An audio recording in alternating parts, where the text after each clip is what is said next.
saking saya penasaran Pak Tono, saya naruh uang 200, saya taruh di saku. Saya kan duduk di sini ngaji kan, saya duduk. Ini kalau langsung hilang berarti tuyul langsung saya gitu.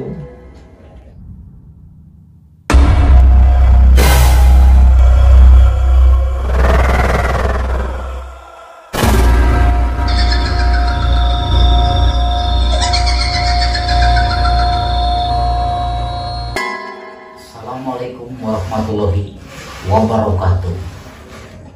Oke, bagi teman-teman pemirsa Siwagu TV, bila mana sampeyan punya cerita-cerita yang mistis, cerita pribadimu atau cerita-cerita horor, bisa kita tayangkan di acara ini. Cerita Anda pasti terekspos dengan baik dan kamu bisa berbagi dengan pemirsa di seluruh tanah air maupun dunia. Dalam episode yang perdana ini kita punya tamu yang sangat istimewa. Dia punya beribu-ribu cerita tentang pengalaman mistisnya yang selama ini dia alami dan dia pendam sendiri, tak mau berbagi dengan yang lain.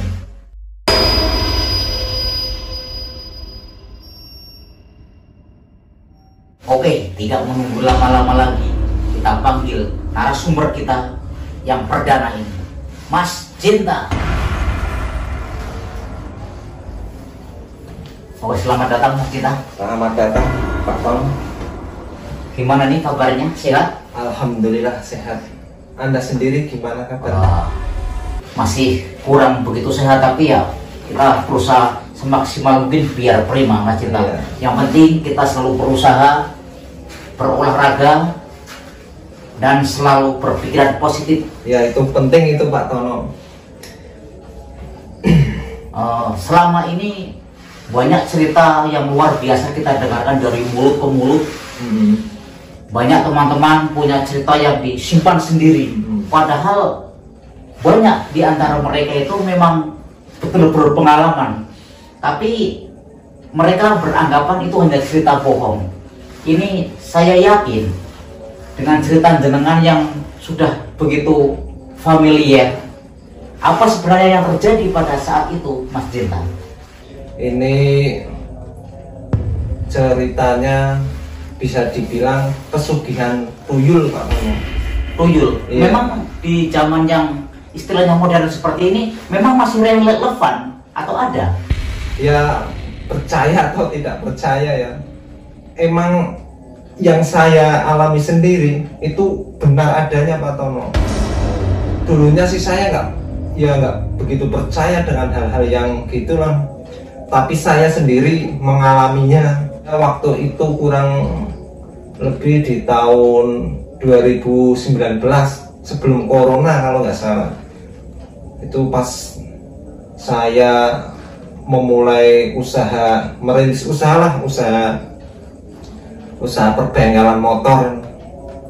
Itu sangat ya kalau diingat itu wah sangat kayak tidak mungkin tapi terjadi. Ini yang masuk akal saja. Usaha bengkel, Iya. di situ kan jelas-jelas jasa yang dipakai. Modusnya sendiri gimana itu?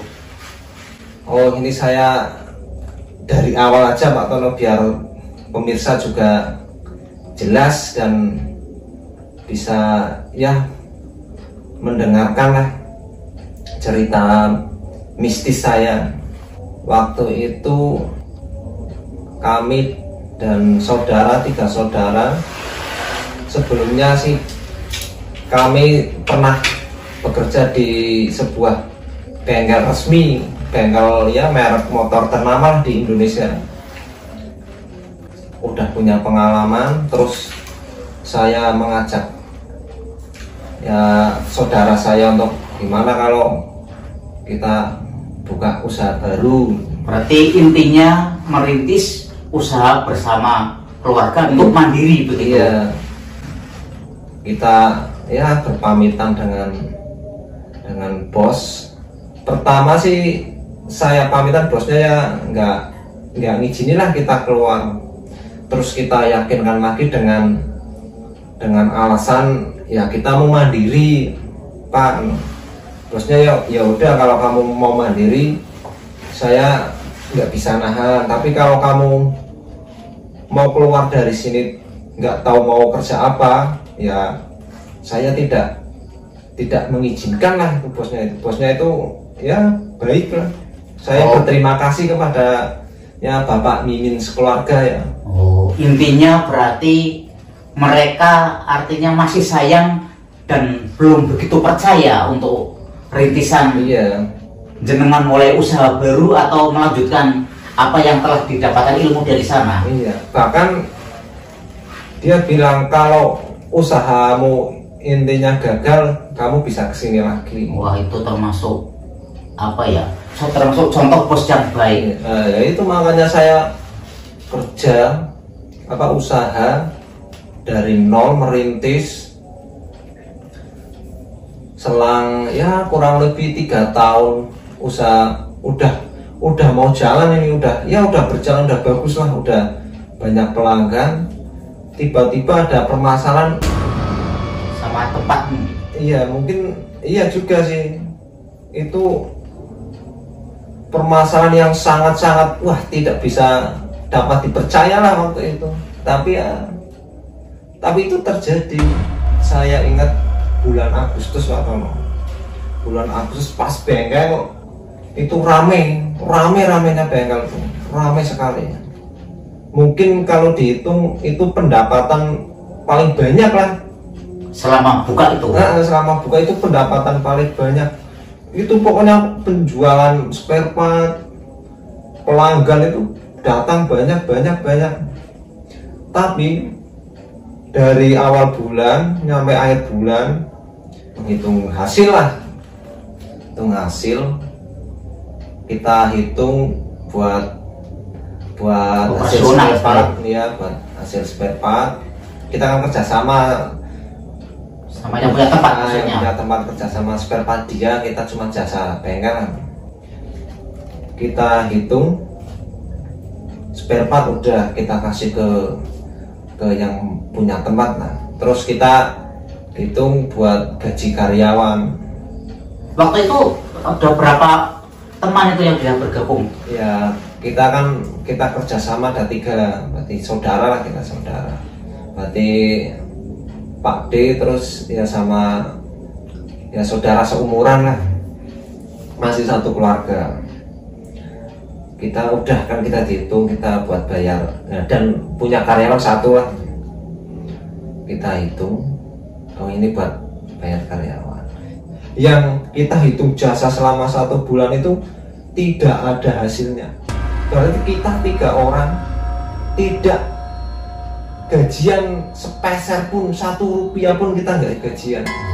Anehnya lagi itu pas Pak Tono, buat karyawan segini, 1 juta, ya udah 1 juta, nggak ada sisa itu, nggak ada sisa sama sekali. Yang saya heran itu hitungan sama di kertas itu nominal uangnya itu bisa pas.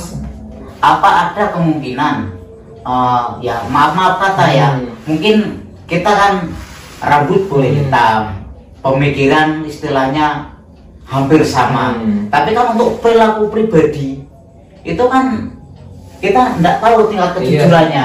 Terus untuk mengetes atau sebagai apa ya, barometer ukuran mengamankan hasil atau uang tersebut, gimana cara menyimpannya? Ya itu salahnya kita ya, kan di bengkel ada laci kan, meja ada laci. Kita itu naruh uang itu di laci semua, nggak dibawa pulang. Selama operasional itu berarti hasil harian itu tidak dia cuma dicatat terus begitu. Cuma kan setiap hari uangnya dihitung, masih ada. Tapi kan setiap hari kita kasihkan, kalau yang spare part, hasil spare part kita kasihkan kayak langsung. Berarti artinya tidak mau mengambil resiko ketika yang benar-benar terjadi seperti itu. Tidak, yang bosnya tidak ikut nangis lah ya, cuma nangis sendirian. Kita nangis Aduh, Ya, nangis batin ya. Alhamdulillah cuman jasa. Iya. Berarti selama itu jasa hilang ya?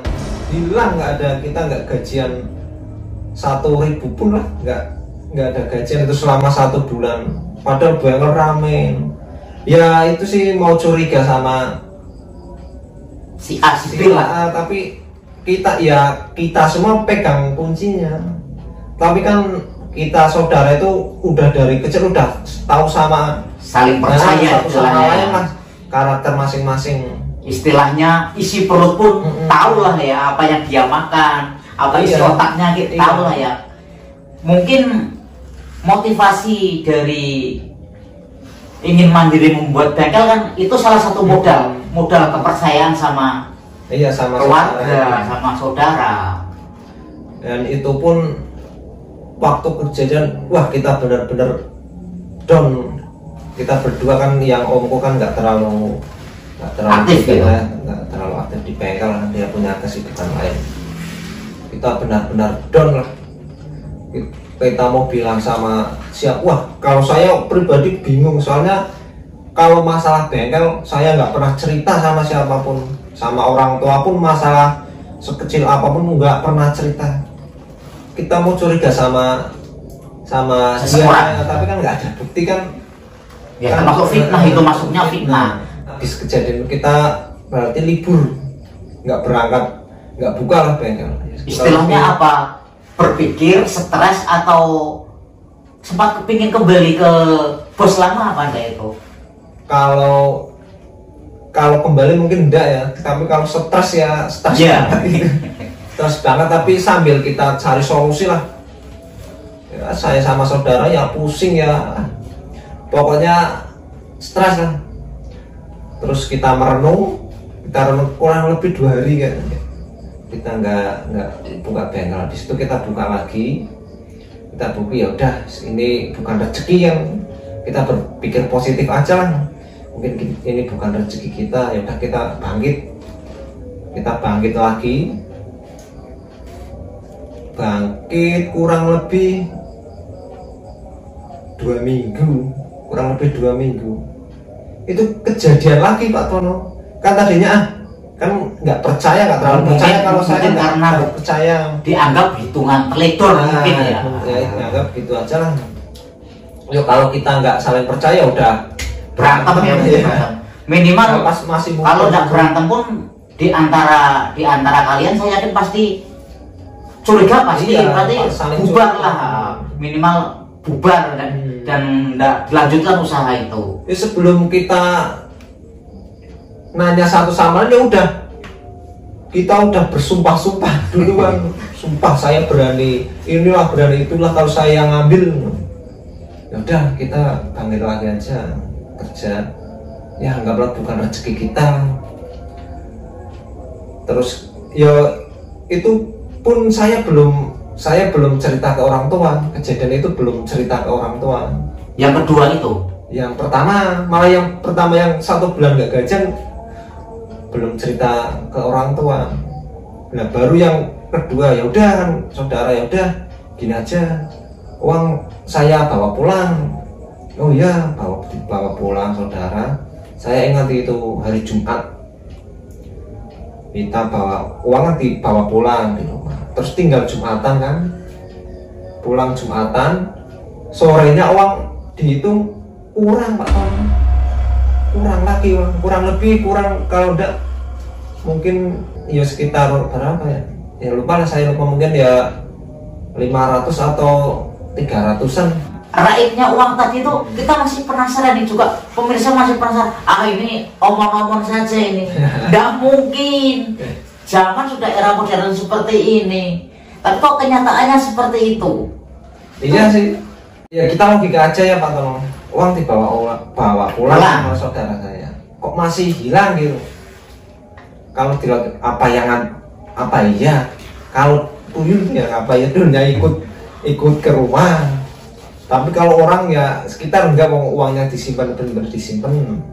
Kejadian itu ya udahlah, gantian aku dong, ya udah saya bawa pulang.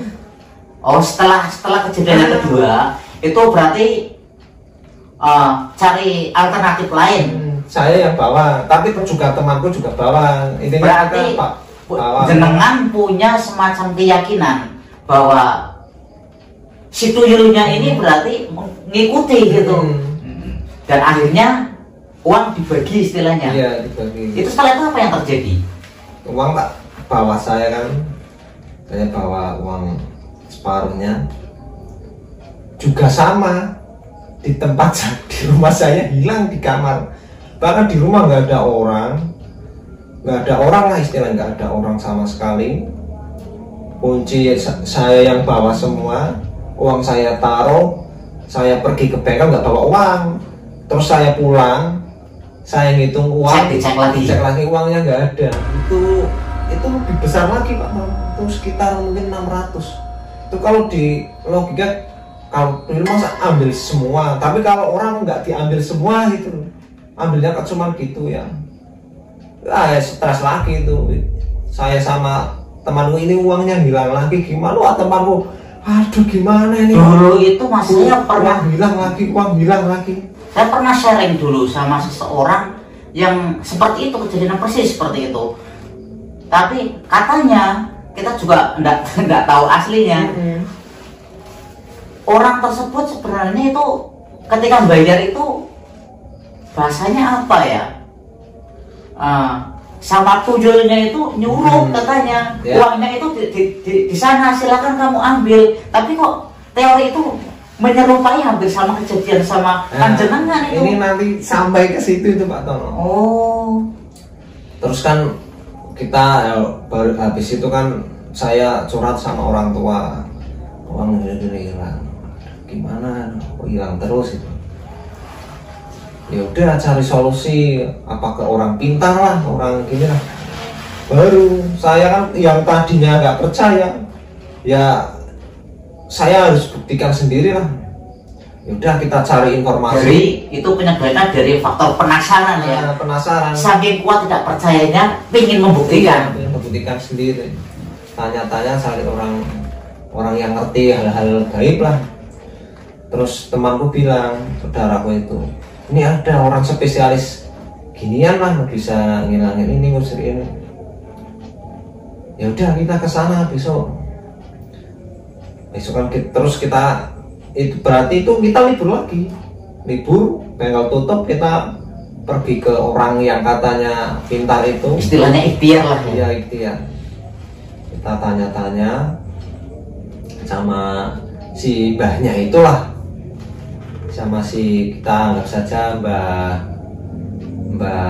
Toyib lah, kita anggap Mbah Toyib sih. Mbah Toyib itu ya, baik lah ya. Kita sharing, saya bilang keluhannya gini Bang. Terus malah Mbah Toyib ini, malah Mbah Toyibnya itu ngasih solusi gini Pak Tono, kamu mau nggak memelihara tuyul? Tadinya saya minta solusi buat ngilangin itu, malah menawarkan tuyul. Udah gimana Mbah? Saya kemarin kan mau minta solusi. Apakah benar di tempat saya itu ada tuyul? Terus Mbak itu bilang, iya benar, tempat memang ada tuyulnya. Nah terus solusinya gimana Bang? Ya saya bisa ngatasin, tapi bayarnya segini gitu. Langsung kan ada budgetnya, budget. Saya kan iya sih, kalau bisa kan nggak apa-apa sih, tapi memutuskan rantai kehilangan ya. Saya sama temanku jadi kok langsung di budget ya, gini ya. Terus saya bingung gimana nih. Udah nanti kita pikir sambil kita ngobrol dulu, terus ngobrol sharing sama Mbah Toyibnya itu.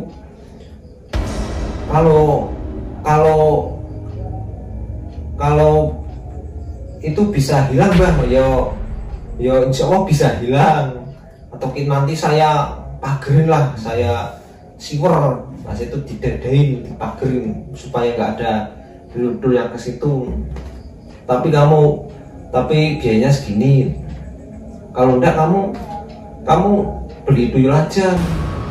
Emang ada Mbah, saya bilang gitu. Ya ada berapa kan, saya penasaran jadi saya berapa Pengen tahu nominalnya juga tadi. 32 juta saya masih ingat Pak Tono. Untuk satu tuyul 30 juta. 32? 32 juta. Kamu beli dua tuyul berarti 64 juta. Kamu beberapa bulan langsung balik modal, langsung jadi sukses kamu. Wah Mbah, saya kesini nggak mau itu Mbah, nggak mau beli tuyul. Emang lah kan, terus teman saya tanya penasaran istilahnya ya. Emang langsung Mbah? Enggak, tuyulnya indah. Terus ketawa kan, tapi kan enggak, ketawanya saya sambil gini lah membelakangi Mbah Toib itu. Setengah nggak percaya istilahnya ya. Dalam hati saya, masa tuyul inden kayak spare part motor kan? Iya sih. Ada Mbahnya itu yang cerita. Ya di tempat kamu ada yang ya kemarin juga ada yang kesini minta inden tuyul. Kalau kamu mau saya teleponin ini sama teman saya yang juru kunci sana, kayak di Jawa Timur Pak Tono katanya, di gunung apa itu saya lupa.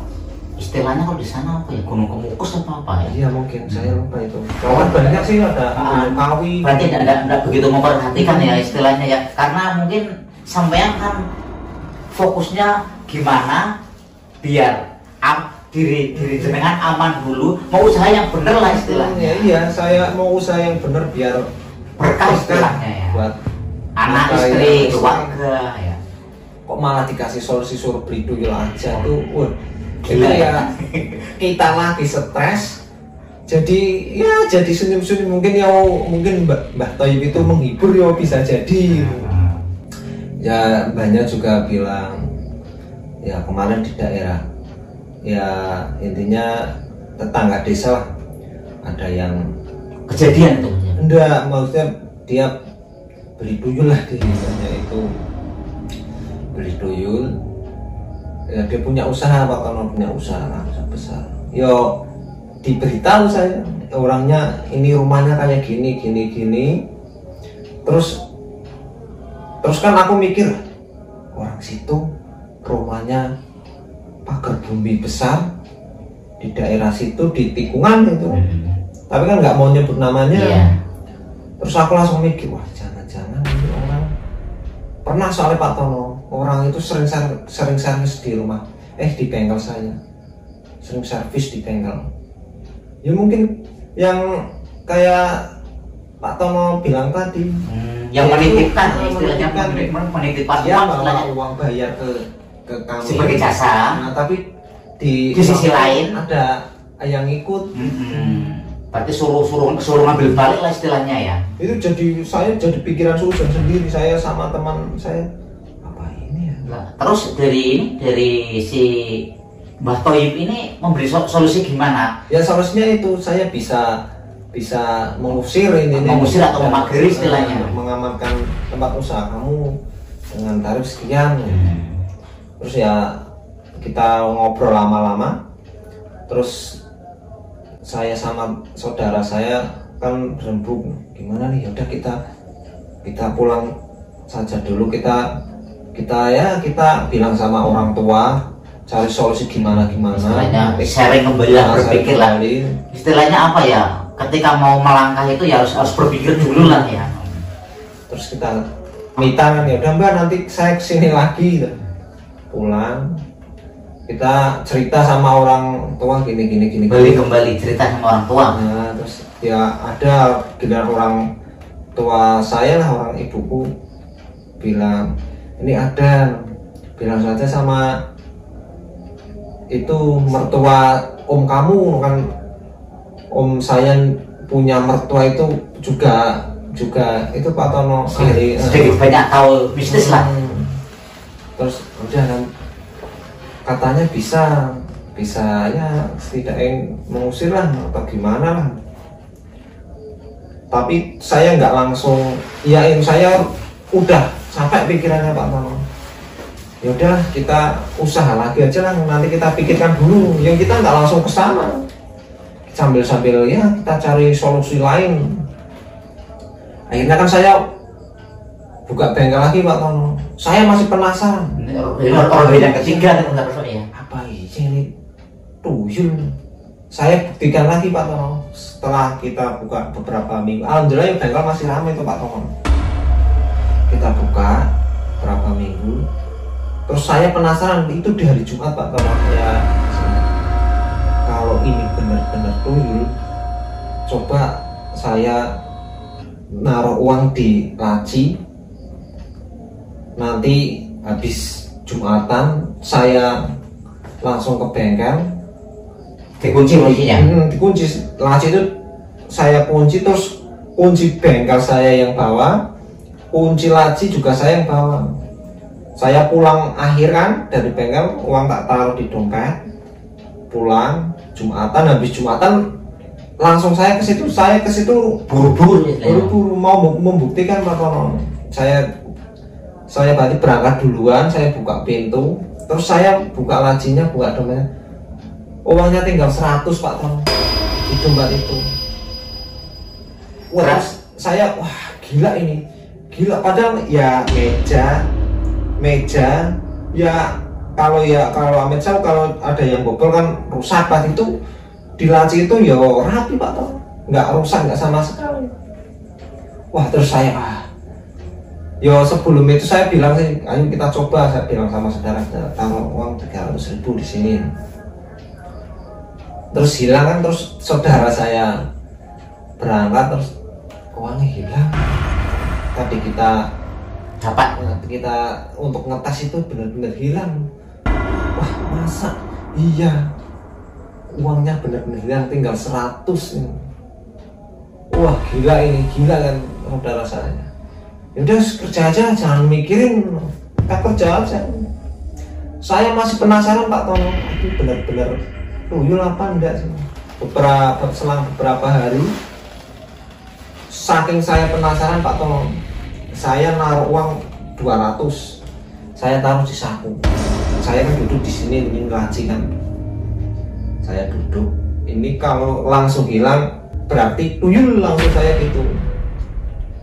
Saya beranjak, saya mau ke depan Pak Tono, saya baru berapa langkah itu, coba saya lihat uangnya tinggal 100 Pak Tono. Itu sudah dipastikan 200 itu? 200 sudah saya pastikan.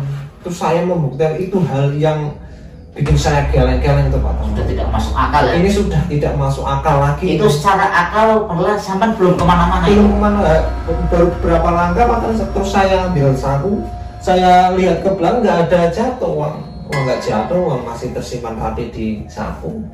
Terus saya bilang, wah ini uangnya hilang nih yang baru saya tes. Terus saudara saya, udah jangan ngetes mulu, nanti uangnya habis gitu. Ini benar-benar gila, ini kita harus pergi benar-benar pergi ke orang yang benar-benar mau membantu kita. Terus saudara bilang, mau ke tempat Mbah Toyib lagi, jangan ke Mbah Toyib lah, nanti malah ditawar itu malah kalau kita ke malah kita jadi sesat. Udah kita cari. Terus saya kan juga tanya-tanya ke istri, saya pinginnya itu Pak Tono, kita cari solusi tapi dengan tidak melanggar syariat Islam Pak Tono. Oh iyalah, istilahnya apapun keadaan kita, ya istilahnya kita itu masih punya iman, masih itu bisa menjaga 5 waktu dengan baik. Kita anggap itu mungkin sebuah ujian lah yang Gusti Allah berikan kepada kita sebagai pengalaman, karena pengalaman itu luar biasa Mas Cinta, tidak semua orang itu mengalami. Dan ini jenengan ini luar biasa, dari yang tadinya tidak percaya, kejadian tidak satu dua kali sampai berkali-kali, dan setelah itu aturan sampai dendam. Ketika ada orang memberikan solusi untuk bisa menarik kembali uangnya, kalau orang tidak mikirkan orang lain, untuk apa? Ambil saja. Iya, alhamdulillah untuk ya masih diberi kesadaran lah, nggak mau istilah tergiur, nggak mengambil jalan pintas lah. Terus istriku bilang, ini di sana ada ustadz yang tahu lah bidang gituan. Ya saya tanya-tanya juga, kalau gini saya dosa enggak kalau mau kalau mau sifatnya mageri kan kayak nggak percaya sama Tuhan sih Pak Tono. Nggak apa-apa kalau secara nggak apa-apa. Terus aku juga manggil sama ustadznya, aku juga manggil yang dari ibu itu, yang berarti mertua omku itu. Saya juga panggil dua-duanya lah. Hanya suruh ngecek ke bengkel, suruh ya. Kalau yang omku yang dari istriku bilang gini, kan pernah juga kehilangan, ini ada amalan, kamu baca surat Yasin sebelum, berarti sekitar jam 10 malam Pak Tono, berarti jam 12. artinya tidak yang cuma memberikan solusi dan yang kerjakan sampai sendiri. Iya sendiri, harus yang punya segitulah, yang punya hajat ya istilahnya. Artinya tidak beli. Lain dengan Amit Jauh Mbah Thoyib tadi sudah membedrol tadi. Ini berarti kan ceritanya lain ini. Ini enggak ya, bukan menjelekkan siapa-siapa lah ya. Ya bukan karena Mbah Thoyib memandang segini saya nggak mau bayar, itu tidak Pak Tono, cuma dalam hati itu kurang serg lah ini, kurang serg kok gini ya. Terus cari yang lain lah, cari solusi yang lain. Kata omku itu, kalau kamu mau tahu orangnya, kamu mengamalkan baca surat Yasin dari jam 10 ya sampai jam 12 malam lah. Berat juga ya. Nah terus saya tanya, berapa Om? Berapa kali baca? 40 kali gitu. Waduh, gak sanggup Om, saya langsung gak sanggup Om. Bacanya 3 kali aja udah ngos-ngosan saya gak sanggup kalau itu. Ya udah, kalau nggak sanggup ya nanti bilang sama si ustadznya aja, suruh gimana Pak Ustadznya lah, solusinya dari Pak Ustadz tahu. Soalnya kata temanku kalau bisa berhasil, kata om itu sampai 40 kali baca lah, itu nanti nampak semua. Enggak, tuyulnya itu gosong Pak Tom, kebakar lah. Lah yang punya tuyul juga ikut kebakar. Imbasnya sama yang punya. Saya punya tuyul kebakar. Jadi kata omku itu yang pernah buktiin itu, yang punya itu bisa yang tadi sampai mati enggak itu istilahnya? Apa yang punya itu sakit saja apa sampai mati? Kurang tahu sih itu. Yang jelas kosong istilahnya. Kata bukan sorenya orangnya biasa saja, paginya udah kosong kayak luka bakar itu katanya. Ya, percaya nggak percaya kan omku yang sendiri yang bilang. Padahal nggak terjadi kebakaran waktu itu. Katanya sih gitu, emang ya terkenal. Terus kan wah, jadi percaya kan, berarti mungkin ada beneran ini. Terus Pak Ustadz datang, terus sama itu mertua omku juga datang. Di gini emang katanya ada Pak Tono, kata mertua omku itu dulunya ada 8 Pak Tono. Ada 4 pasang, berpasang-pasang. Iya katanya. Percaya nggak percaya, luar biasa ya. Kalau kayak kita normal orang iya. Orang ya. Saya tadinya nggak percaya, ya udah. Saya tahu 8 tuyul Pak. Iya. Kalau cuma 1 mungkin hilangnya nggak banyak, nggak masalah sih. 8. Coba kalau tuyul 8 ambil 50-an kan udah 400. Ya masuk akal. Ambil 100-an kan 800. Oh, iya ya. Solusinya gimana Pak? Ya udah kita nanti bacain doa. Kalau ya kita ikhtiar kita minta sama yang puasa sama Gusti Allah ya. Saya bilang Pak, kalau gini saya dosa enggak? Ya nggak tahu ya, insya Allah ya nggak dosa kan, kamu nggak buat lah intinya. Kamu itu magri lah, biar tidak menyakiti orang lain artinya. Menyakiti nggak merugikan, menyakiti dan tidak mau disakiti istilahnya. Ya udah terserah bawa aja gimana ya, saya serahkan ke bapak. Saya nanti tunggu hasilnya. Itu Pak Tono di Damarin itu ke bengkel dilihat-lihat, katanya ada 8 tuyul gitu. Wah saya itu shock itu dengarnya, kayak nggak percaya, tapi ya udahlah nyatanya yang merasakan imbasnya tidak begitu percaya, lebih ekstrim lagi itu dari keterangan dari yang dari Jawa Timur itu lebih ekstrim lagi. keroyokan istilahnya ya.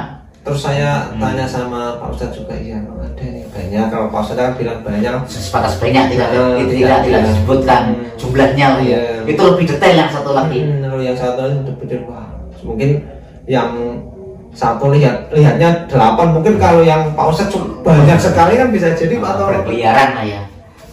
Yo saya ditawarin, kamu mau lihat enggak gitu. Saya bisa, insya Allah bisa bukain. Enggak mau lihat, biarin aja. Toh tidak ada gunanya untuk masjid, tidak ada gunanya ya. Itu kepikiran itu, saya mau pengen orangnya itu siapa pengen Pak Tom. Ya udahlah. Terus ya beberapa minggu aman Pak Tom, habis kejadian itu. Ya kita ngasih kenang-kenangan lah, udah ucapan terima kasih lah. Tapi nggak cukup itu Pak Tono, kami masih itu yang tanya-tanya sama orang yang pengalaman itu, katanya di mistik itu ya, perkuyulan kan itu kan yo di lingkungan keluarga kan udah pada tahu kalau kejadian itu, kalau tempat usaha banyak itulah udah tahu lah, lingkungan keluarga besar ya, ada yang ngasih solusi ini kalau uang di staples ya udah tak staplesin Pak Tono, di staples dikaretin, yuk dikasih air garam, air saya udah lengkap pokoknya ya. Ada masukan saya terima, oh ini bentuk usaha, tapi nggak percaya sama ini, yang tetap yang kuasa lah ya. Semua kita idahnya lewat ini, wah banyak masukan uangnya begini, dikasih kaca spion itu loh Pak Tono. Kalau orang Jawa ini pengilon lah, kasih pengilon biar apa tujuannya katanya biar lupa dan bisa main sama itulah kaca itu katanya. Ya udah, setiap solusi masukan mau yang aneh-aneh saya terima Pak Tono. Dikasih bawang merah, bawang putih, cabai di laci itu banyak itu seperti sampai seperti orang jualan bumbu dapur jimat. Ya itu terus kan nggak kejadian, alhamdulillah Pak Tono, alhamdulillah kan udah nggak hilang lagi itu, terus setelah berapa bulan ya, terus kita lepas, maksudnya kita percaya sama yang kuasa, nggak usah kita kasih ini lagi, nggak usah kita kasih jimat-jimat ini terus menerus, nanti kita malah jatuhnya sirik lah. Ya udah, ya alhamdulillah Pak Tono, sampai saat ini alhamdulillah aman. Ya itu pelajaran yang saya ambil itu, ya kita usaha mau cobaan badai apapun ya kita harus tetap kuat dan bangkit. Tapi bangkitnya itu Pak Tono yang susah, itu bangkitnya itu. Ya memang istilahnya apa ya? Sebatas kata-kata, misalnya kan orang ngomong sabar itu kan enak. Tapi yang ini, yang menjalankan ini yang luar biasa sakitnya. Termasuk jenengan sudah berkali-kali dicoba dua sisi. Di satu sisi itu sudah rugi, di sisi lain mau diuntungkan tapi takut mendolimi orang lain. Akhirnya apa? Ketika Mas Cinta punya sikap yang seperti itu, ketika istiqomah, ya Gusti Allah Ta'ala pasti akan memberikan jalan. Itu terbukti dan sekarang lah yang bisa dirasakan mungkin. Ya cukup itu saja Pak Tono cerita ya. Ya salah satu cerita pengalaman mistis bagi saya. Tapi itu menurut saya Pak Tono itu ya benar-benar cerita nyata itu Pak Tono. Itu benar-benar kejadian yang saya alami. Ya minimal percaya nggak percaya lah, minimal si Wabu TV, kawan-kawan yang pernah merasakan hal yang sama, intinya ya jangan mudah percaya sesuatu yang belum dibuktikan. Iya benar itu Pak Tono. Jangan mudah percaya dengan sesuatu yang pernah dibuktikan. Artinya ketika ada cerita kita telan mentah-mentah dan akhirnya timbulnya fitnah, itu yang paling berbahaya. Lain dengan pengalaman Mas Cinta ini. Mas Cinta ini kronologi terjadi tidak 1-2 kali dan sudah berusaha ikhtiar dan hasilnya itulah kembali kita pasrahkan sama yang kuasa. Itu semua intinya cobaan lah ya. Iya Pak Tono. Nah, cobaan. Ya kita emang harus bangkit dan ya jangan putus asa lah. Yang penting kita ambil jalan positif, jangan sampai hal yang negatif jadi merugikan kita sendiri dan banyak orang. Oke pemirsa, demikian tadi bincang-bincang kita, semoga membawa manfaat bagi Anda yang mungkin saat ini mengalami kehilangan apa. Jangan mudah percaya dulu, buktikan seperti pengalaman Mas Cinta. Dari Siwaku TV mungkin sampai di sini dulu. Bisa ketemu di lain kesempatan. Terima kasih Mas Cinta. Assalamualaikum. Ya, waalaikumsalam Pak Tono. Terima kasih Pak Tono. Oke. Kita mohon maaf bila mana menyinggung atau kurang pas cerita kami, karena itu adalah fakta yang kita berikan dan apa adanya. Dan mohon maaf juga mungkin karena kepolosan dari narasumber, ya seperti itulah. Dia cerita apa adanya dengan lugunya, dengan logatnya. Seperti itu. Terima kasih pemirsa. Oke, sampai jumpa tetap di cerita mistisku.